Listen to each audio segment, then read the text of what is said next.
1%의 사람만이 자산가가 되고 99%의 사람은 지나서 후회해왔듯이 역사는 항상 반복되어 왔다. 그리고 앞으로의 역사도 동일하다.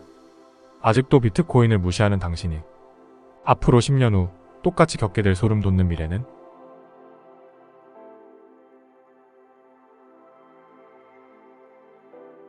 I'm hoping that every single one of you buys $1 worth of Bitcoins. Just one freaking dollar. Because you're going to be thanking me. But the odds are most of you, 90% of you are not going to buy even $1 worth of Bitcoin. 당신은 2013년 비트코인 억만장자 다빈치 제레미의 말을 듣고 1달러의 비트코인을 샀을 것인가? 천재 경제학자 제레미 리프킨이 말했듯이 99%는 사지 못했을 것이다. 그렇다면 지금 비트코인을 사라고 한다면 당신을 포함한 99%의 사람들은 비트코인을 지금 살 것 같은가? 과거에도 사지 못했듯이 현재에도 사지 못하고 미래에도 사지 못할 것이다. 그리고 1달러가 지금 1억이 된 것을 보고 1달러에 사라고 한 과거 영상을 보고 후회하듯 비트코인이 20억, 30억, 50억이 된 후에 1억에 사지 않았던 것을 후회할 것이다. 역사는 정확히 반복되기 때문에 99%의 인간은 지나고 후회한다. 아무리 귀에다 대고 가르쳐줘도 어떤 것이 W인지 알아보려고 하지 않고 본인만의 정저지화로 살아가기 때문이다. 인간은 모두 우물안 개구리에게 경청과 독서 없이는 인생을 바꿀 수 없다. 심지어 경청과 독서를 해도 다시 본인만의 세계관으로 돌아가고 본인이 다 맞다고 생각할 것이다. 금이 전 세계의 공통 화폐로 출현한 것은 우연이 아니라 모든 금속 중에서 절약률랑 비율이 가장 높았기 때문이다. 즉 절약률랑 비율이 낮을수록 예상 공급량이 많아 나중에 가치가 하락하기 쉽다. 이는 금이 수요와 가격 충격에 대해 공급 탄력성이 가장 낮다는 의미다.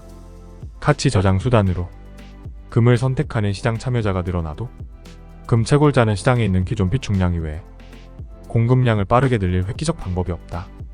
반면 비트코인은 금 이래 인류 역사상 절약률랑 비율이 가장 높은 화폐이자 자산이며 금과도 비교되지 않을 엄청난 가치물이다. 화폐와 자산이 교환의 매개체로서 다른 어떤 자산보다 공급량 증가 속도가 느려야 장기적으로 그 시장 가치가 대부분의 재화와 비교해 올라간다. 비트코인과 금의 절약률랑 비율을 살펴보면 비트코인은 공급량이 2100만 개로 고정되어 있으며 심지어 초기에 300만 개를 잃어버렸으니 현재 전 세계에 약 1800만 개밖에 없다. 그리고 더 이상 생산할 수가 없다. 지구가 망해도 공급량은 늘어날 수 없다. 반면 금은 계속해서 금광이 발견되기에 전 세계에 얼마나 많은 금이 매장되어 있는지 알 수 없고 지속적인 채굴 기술의 발달에 따라 공급량은 계속 늘어날 수밖에 없다. 금 시총은 14조 5천억 달러인데 비트코인은 이제 1조 3천억 달러다.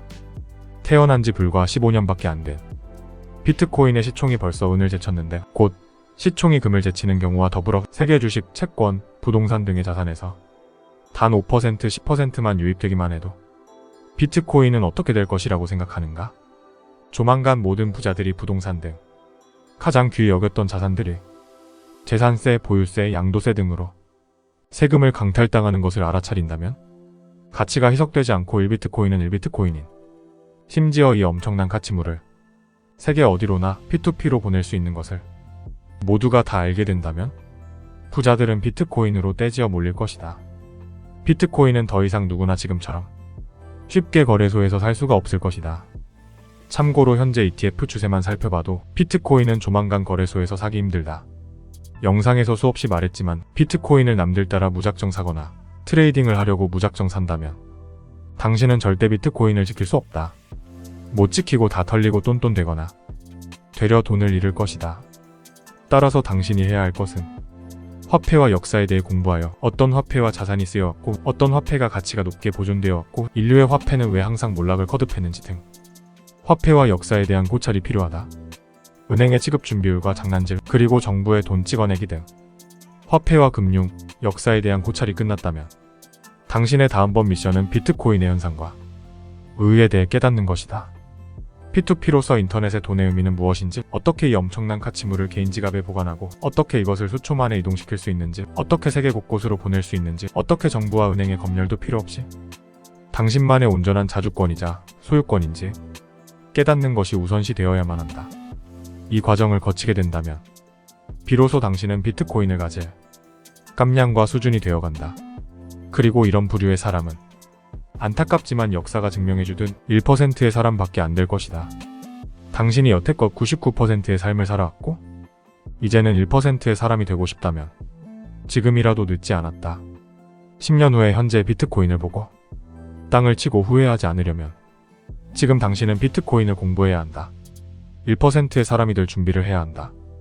당신은 과거에도 현재에도 미래에도 그때 비트코인 조금이라도 사둘 걸 이라고 후회만 하며 사는 사람이 될 것인가?